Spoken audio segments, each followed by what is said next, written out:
Сайн байцгаана уу? Энэ удаагийн бичлэгээр би та бүхэнд Өнгөр улсын алдартай гуяа шүлний бичлэг хийж харуулъя. За гуяа шүлэнд маань би ингээд бүх ногоонуудаа маха бүгдээр ингээд жижигхэн дөрүүлжин хэрцсэн байна.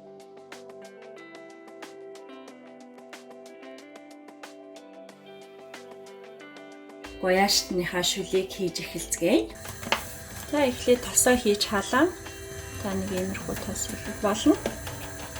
За тосоо хийж жоохон халааж агаад сомно хийгээд ширүүн гал дээр бол тэрхүү тэгээд нэг хаасан дундын гал дээр тэ шой болтын дэхээ тэр ингээд энийг хийж ихээр амар таштай.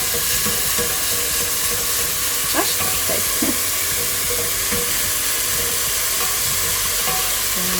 Зөөлөн саа төл бодуулахгүй. Тэгээд нэг хатаа зөөлөн сумна зөөлөн бодно.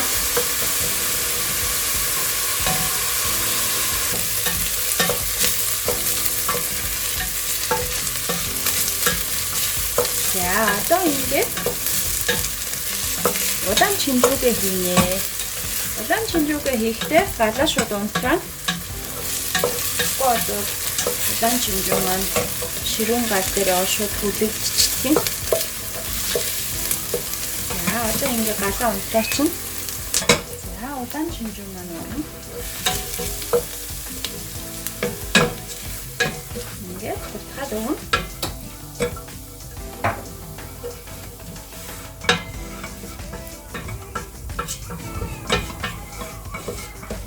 Энэ дээрээсээ нэг жоох уусын эхлээд.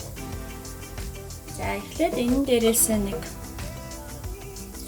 жоох уус хийгээд за одоо галаа асаанаа.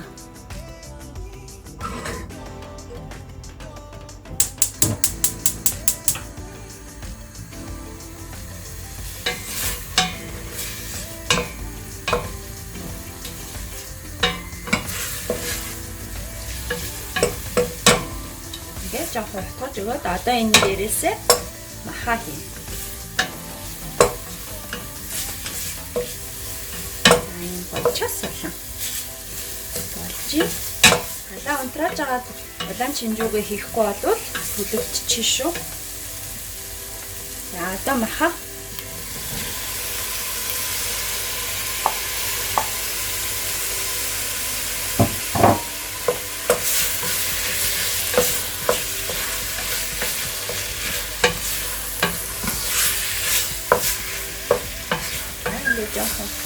Ураад одоо махны маань өнгөн ингээд нэг жоохон борлоод ирнэ. Тэр болтол нь хуурж өгнө. Галаа одоо их тавьж болохгүй. Зөөлөн гал дээр ингээд сайхан маха жоохон ингээд хуураад жигнээд ингээд өгнө. Түлж болоод болохгүй. Тийм болохоор түлхэхгүй тул галаа баг тавина. Тэгээд хутгаад байна.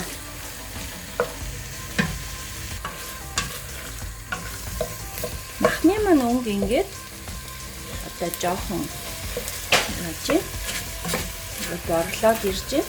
За одоо энэ дээрээсээ ингээд амтлагчнуудаа бүгдийг хийчих. Перцээ. Давса. Сариса.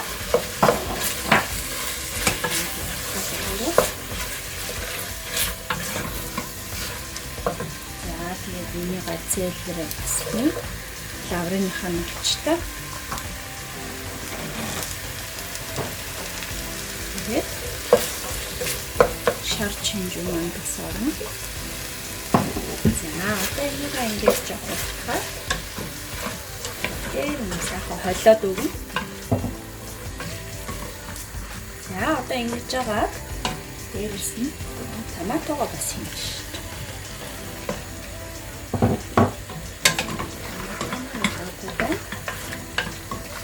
Ингээ бүгдээр ингээд холиод гад ингээд өгнөдөө.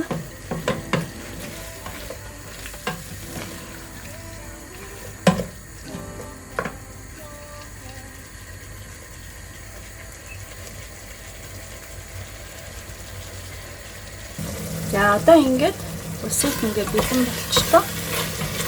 Ингээд мах маань ингээд борлоод. Мах маань ингээд борлоод одоо улаан мах хийсэн болвол тэр маань ингээ мах нь ингээд бор өнгөтэй болоод ирэхээр нь одоо энэ дээрээ усаа ингээд махаа далд ортолно. Ус хийн. За ингээд одоо усаа хийцэн. Махаа ингээд далд ортолно усад хийцэн. Тийм болохоор одоо ингээд хамгийн галаа маш бага дээрээ тавиад буцалгаад байна. Тэгээд тэр хооронд ингээд тагийг тавиад буцалгана шүү дээ, тий? Одоо тагийг ингэж тавиад буцалгаад тэгээд тэр хоорондоо аваж үзээд бухутгаад шүлэн доошоо ингээд алга болоод ингээд байхгүй болоод ах юм бол дээрэс нь усын дахиж нэмээд ингээд махаа бас далд ортолно. Ус хийгээд тэгээд буцалгаад агаараа 90 минут буцалгана. 90 минутын дараа тэгээд дахиад харцгаая. За ингээд буцалж явах явцад нь болол ингээд үзээд утгаад байна. Ингээд зөөлөн гал дээр буцалгах шүү. Тэгээ хутгаад энд бол ус олол нэмсний хэрэггүй. Ийм зөөлөн гал дээр ингээд буцалгаад байна. За ингээд 90 минут чанаад болчихлоо. Би ингээд ус олвол нэмж дахиж ус нэмж хийгээгүй. Ингээд зөөлхнөөр галаа маш баг дээр тавиад буцалгаад исэн. Тэгээд одоо шүл маань бол одоо миний хийсэн ус маань одоо ийм гоё өтгөн болж өглөө. За тэгээд зөөлөн гал дээрээ л буцалгаад байна. За одоо энэ дээрээсээ бүгдээрээ ногоогоо хийцгээе. За ингээд бүх ногоогоо хийгээ. Ингээд одоо шүлөө усаа хийн. Усаа одоо бас л өөрснөндөө тааруулаад тий одоо хэр зэрэг шүлтөө хиймээр байгаа юм тий. Тэгээд хийж болно. За одоо энийгээ ингээ буцалгаад тэгээд одоо ингээ буцалахаар ногоогоо одоо болтол буцалгана. Дахиад дээрэс нь би болоо жоох ус нэмнэ. Шүл нь бол маш гоё амттай болдог. Тийм болохоор би бол ер нь ахиухан шүл хийчдэг. Тэгээд одоо энийгээ ингээ бас зөөлөн гал дээрээ буцалгаад тэгээ ногоогоо буцалгаад тэгээ гаргана. За тэгээ өөрснийхөө амтлагаагаар бас давсаа нэмж хийж өгнө. Өөрснөө одоо мэдээ зөндөө их ус ингээ хийчихэж байгаа юм чинь давс нь бол багтана. Тийм болохоор давсаа өөрснийхөө амтлагаагаар хийгээрэй.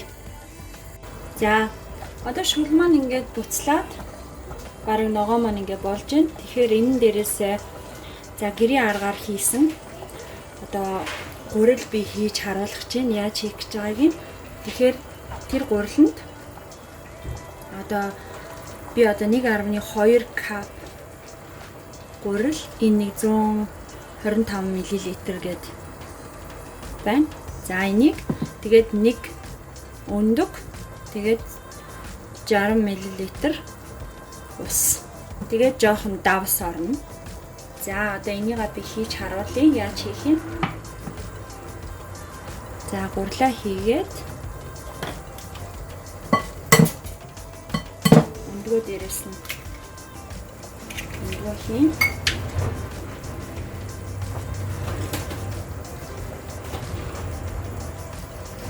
За тэгээд одоо хооронд нь хатгаад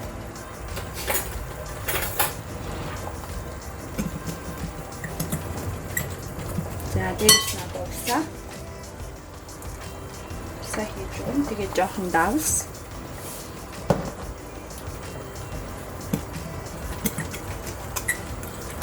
За энийгээ ингээд бутгаад өгнө.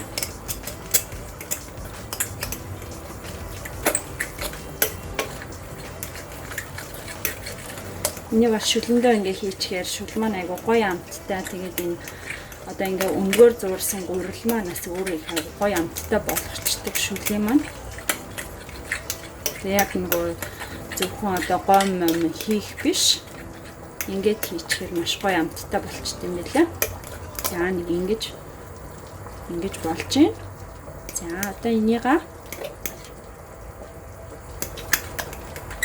одоо энийгээ шүл рүүгээ хийнэ. За би тэрийг харуулъя. За тэгээд гамнзаа жоохон усаар норгоод тэгээд дээрэс нь гурлаа одоо бүх гурлаа тавьж өгөөд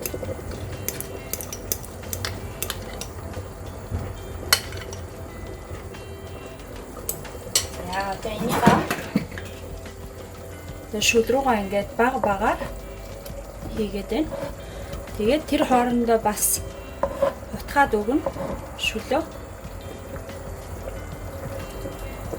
Бол гурал маань тэр чигээрээ доор нь одоо наалт чинь ерөөсөө ингээл болоо. Ингээл жоохноор хэрчээд гэх юм.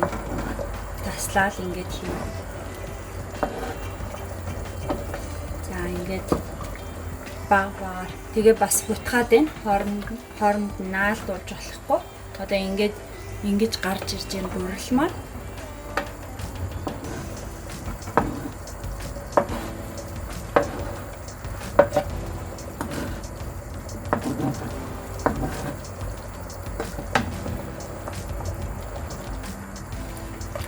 ингээд гурлыг хийхээр маш гоё амттай болд юм шүү. Энэ хийхэд маш амархан энэ гурлыг. Ганцхан одоо энэ хоолнд ч биш, ондоо бас нэг гуралтай одоо ондоо шүлтэй хоол молондоо ч гэсэн ийм гурал ингээд хийчих болно. Ялгаагүй амт нь маш гоё байдаг. Зүгээр гурал зуурч хийж байгаа зүгээр өндгөр зуураад хийцэн л гэсэн үг.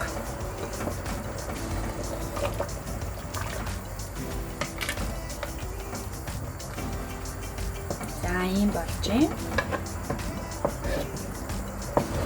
Ингээд жоохон тастаад хийнэ.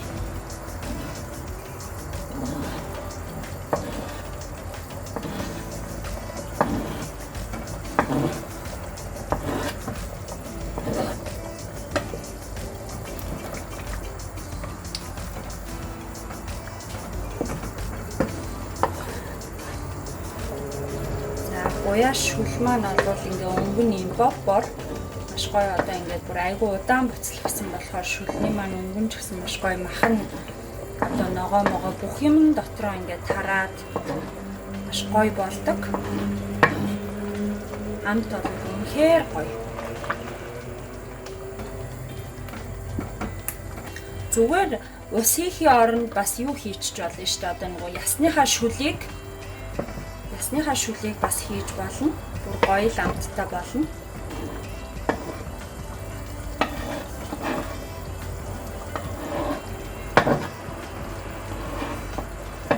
За ингээд болчлоо.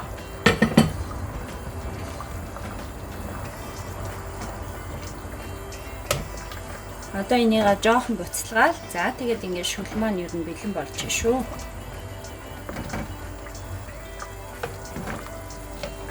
За ингээд нэг 2 минут чанаал тэгэл болоо. Гурал маань болчвол одоо ингээд ерөөсөө л болцсон гэсэн. Гурлаа амсч үзэл болцсон байх юм бол тэгээ шүл маань болцсон л гэсэн үг шүү.